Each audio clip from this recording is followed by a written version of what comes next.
Welcome. This is Nina Gryphon, and this is the Astrology and Magic channel. Today we'll talk about the astrology of week 3 of May 2025, which covers May 18th through the 24th.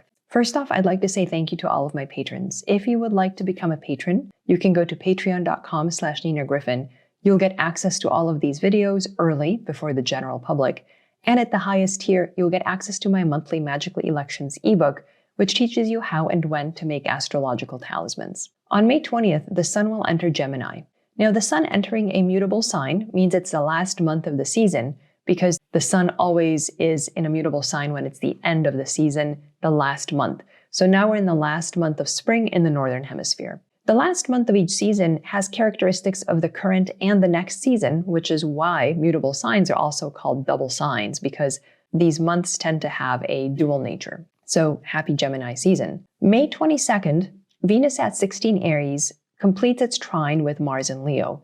This is the last trine between Venus and Mars in the series of 3 in 2025. The first one occurred January 26th with Mars retrograde at 22 Cancer and Venus direct in Pisces. The second trine was April 6th with Venus retrograde at 25 Pisces and Mars direct in Cancer. The last trine, with both planets finally direct and in outward-focused fire signs, is the unfolding, the full flowering, and public display of the fruits of the lengthy process delineated by the trines. Both planets being direct depict a moment of true harmony in this long-simmering process that began even before the first trine perfected. Venus and Mars are a highly fertile and energetic combination that represent the new life bursting forth in spring. So wherever this trine manifests in our lives will be highly potent, invigorated, and full of possibility. It's not the most long-term thinking combination. In fact, in mythology, the illicit passion of Ares and Aphrodite was based on impulse and irresistible sexual attraction. So that's the kind of energy that's now culminating.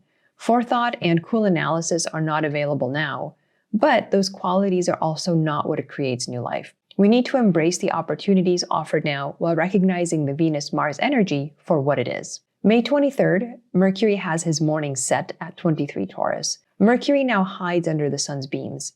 Meaning and magic now become obscure and difficult to discern. Remember that Taurus is a sign where seeds are sown for future growth, though they may be hidden, thanks to the yin nature of Taurus, and also its demure Venusian rulership. There are matters of pleasure and enjoyment that happen in the dark and need some degree of secrecy and privacy in order to take root. This is doubly true now that Mercury is under the beams and concealed by the sun's glare. All that will later come to full fruition needs that quiet time underground to gestate. Mercury will rise as an evening star on June 6th, so this gestation period is only about 2 weeks, but it is critical to nurturing the truth. May 24th, Mercury at 27 Taurus conjoins Uranus. The opportunity for radical understanding now becomes available. It may come through a shocking event, and as I explained in last week's video, since Uranus is now on Algol, we may experience something at once terrifying yet profoundly fertilizing. Its meaning may not become clear until Mercury emerges from under the beams on June 6th, but it's important not to lose sight of the importance of the event. This is one good reason to keep some kind of journal or other record so that even if we can't fully understand events now, we can refer to them later under more favorable astrological conditions and apply our mercurial faculty of comprehension and analysis. May 24th, Saturn enters Aries. This is the most important and weighty transit of the month, since Saturn changes signs every 2.5 years on average. And the astrological principle is that the rarer an event is, the more powerful its effects are. Saturn will return to Pisces for the duration of September through December of this year, so we actually could see a rather wet and cold autumn this year. Now, interestingly, Saturn in Pisces has been quite beneficial for California, which I believe to be on the Virgo-Pisces axis. During Saturn's passage through Pisces, we got all the snow and rain the state actually needed for 3 years in a row. This only happens about every 20 years. Now back to Saturn in Aries. Saturn is in his fall here, and the slowest, heaviest planet tends to be rather challenged in the very fast and furious sign of the Ram. Remember that Aries is associated with the spring, the beginning of life and all sorts of growth, whereas Saturn rules death and decay, so you can see why he is uncomfortable and out of his depth here. For past reference, Saturn was in Aries in 1996 through 98, and he spent the second half of 1996 conjoining the South Node.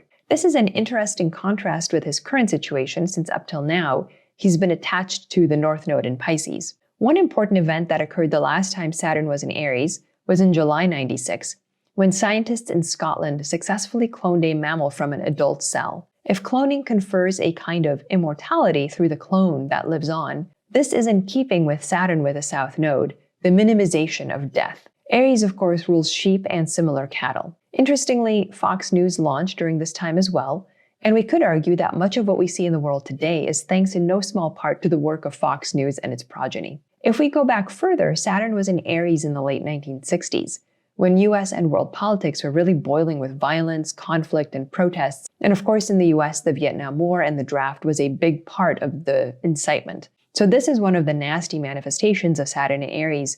It brings war and violence, which usually needs little encouragement in humanity at any time. I mention this because in many ways, the start of Fox News and similar media was a direct reaction to the perceived liberal excesses of the late 1960s. If we go back one cycle further, we can see that World War II in Europe began just on the heels of Saturn in Aries, which encompassed 1937 through 1939. And one major cause of the revolutionary fervor of the 60s was a reaction against the triumphalist military spirit that arose during and following World War II. So, we can expect the upcoming Saturn in Aries to encompass a reaction against the cultural and political forces that were present in 1996 through 1998. This Saturn in Aries transit also will start to click into place with the eventual sextile to Uranus once it enters Gemini, the conjunction with Neptune in Aries, and a sextile to Pluto in Aquarius, and next year, Jupiter in Leo, creating rather surprisingly harmonious astronomical configurations